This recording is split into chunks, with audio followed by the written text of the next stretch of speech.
Reddit, what might be the biggest positive impact the current situation has on humanity? Telecommuting might get a permanent boost from all this. I hope so. Just one day a week working from home would be a huge lifestyle improvement for me. Me too, and I'm hoping this is where we will go.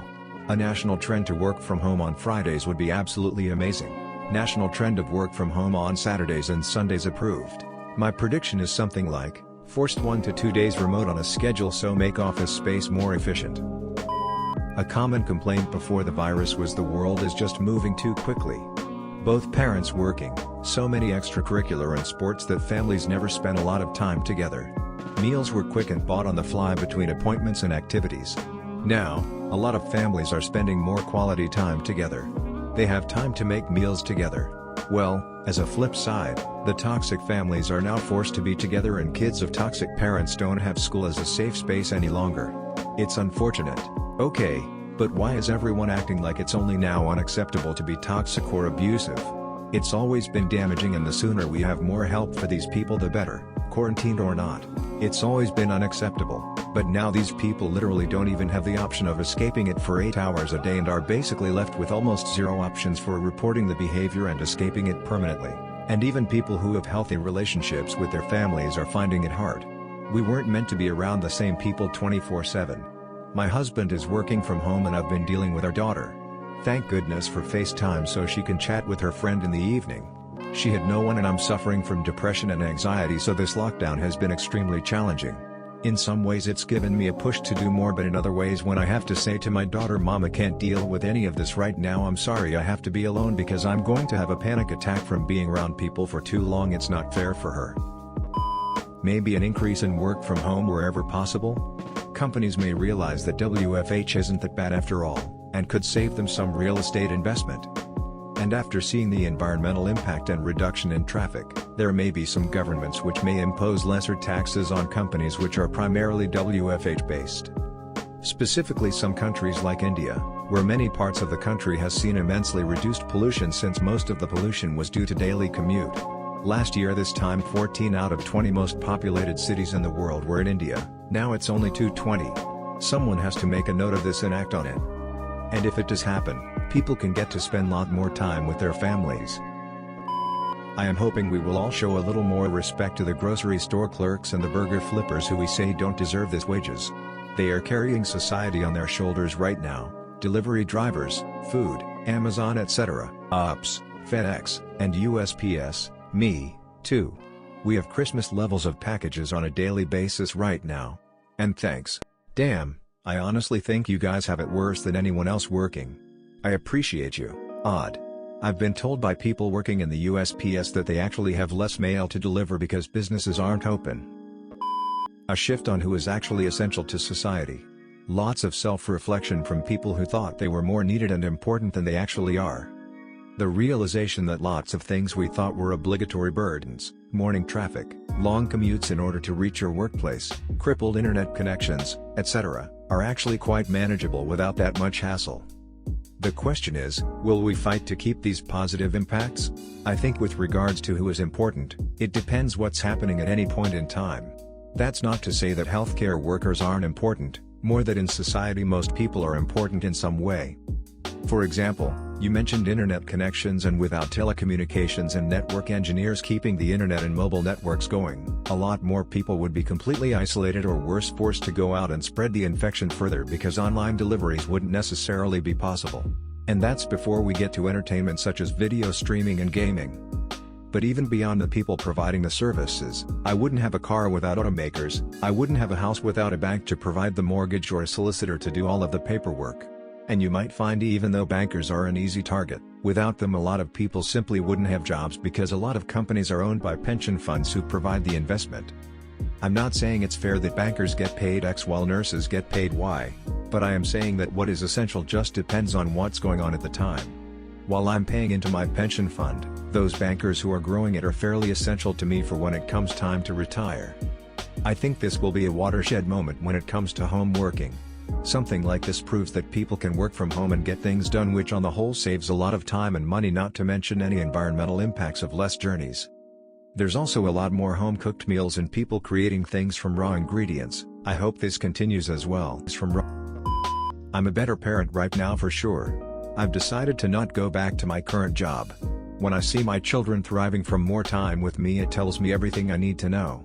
Beautiful realization. So many are complaining about their kids' ATM, I get it, but kids pick up on these shit vibes. It's so refreshing to read your comment. Your daughter will be feeling all the love right now, and that makes my heart sing. Where did they mention a single daughter? Clearly nowhere. I have a daughter, so I probably just wasn't thinking. The response made me feel good, so I just let them know. I didn't know every comment had to be a well thought out response. Sorry, I have 5 daughters and 2 boys, so you were spot on, just needed A's. Thank you. Realizing some celebrities are just annoying rich people. This crisis really separates the normal celebrities from the narcissistic ones. This crisis really separates the normal, humble millionaire celebrities from the narcissistic asshole millionaire celebrities. That's basically what they said. Yes, right. Tiger King has shown us that. David Spade wants to play Joe Exotic, but he is handling it with research. He is interviewing people involved respectfully and just making sure he knows all about it. While dumbasses like Rob Lowe are dressing up and being like, look at me. Joe has come out saying he wants David Spade to play him, so David did it the right way. We are finally able to see without simulation what would happen to our environment if we were to enact drastic environmental protections.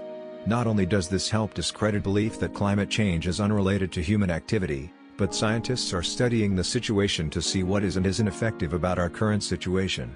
This also proves that the global community can band together in the face of imminent danger and could normalize more severe environmental protection if we see our collective effort works to stop coronavirus. I live about 10 miles from the Vegas Strip, and it pretty much always has a thick layer of haze over it when viewed from that far away. You should see the view today, 2 weeks into shutdown. It looks high-def Technicolor, like I've never seen before. But did it rain recently? People showing off the LA skyline are always getting chided for leaving out the fact that it rained recently, in addition to the reduced human activities. Internet folk just love to nitpick. People realizing just how lonely they're in the inside without each other, and through this, somehow, we all end up treating each other with more appreciation. That's actually a good point. It bothered me seeing just how insanely reliant a lot of people have gotten on each other, how many people couldn't spend 10 minutes alone in silence. Starting to see those complaints less and less by the week now that people are forced into having some much needed alone time. I miss my friends so much. We talk on Discord occasionally, but I just want to be in the same room as them. Goof around and talk and drink coffee. They live so close, but that doesn't even matter now. I always appreciated my friends and my kids as friends, but yeah, I want them back. I've actually seen a lot of my friends more throughout this. It's caused us to make up reasons for having a happy hour or just a simple FaceTime catch-up. I've seen my buddy who lives across the country more in past month than the previous 5 years combined. Hopefully, corporate stuffiness will finally recognize that it is possible for a worker to perform adequately even if they're not in the office in person. That telecommuting is actually cheaper for the company than maintaining a physical office because you don't have to pay for electricity and Wi-Fi for a computer in your air-conditioned cubicle farm, you don't have the janitorial costs. I'm hopeful that this can be the point where all the 80-year-old CEOs and COOs realize that work from home doesn't kill productivity. Lazy workers will weed themselves out, good workers will prove their worth. Both can be judged by what they get done. This may be the first time in history that can provide a tangible counter-argument to the old theory of, well, if we let them sit at home in their PJs all day, they'll just be twitting all day long on that site thing and playing the Pokémon Crush game. People with disabilities or other circumstances that necessitate some kind of WFH accommodations have been asking for years and denied by their jobs. Now we know that companies have always been fully capable of accommodating them, they just didn't want to. Thing is, WFH has a whole slew of security and reliability issues.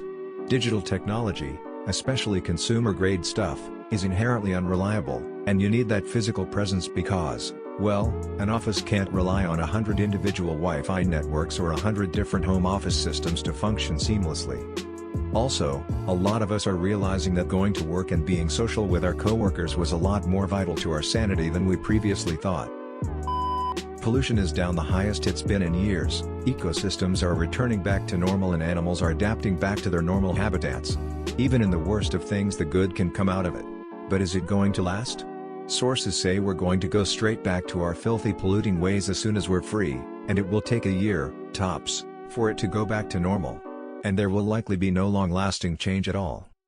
Also, coronavirus has effectively nuked a lot of green energy developments. There were a lot of pretty neat things in the works that got fucked over because of the energy market crash and now this. It'll be a while before we get back to where we were on that. It's gonna go right back once quarantine is over. I hope you all enjoyed the video. If you have a similar story, share it in the comments below.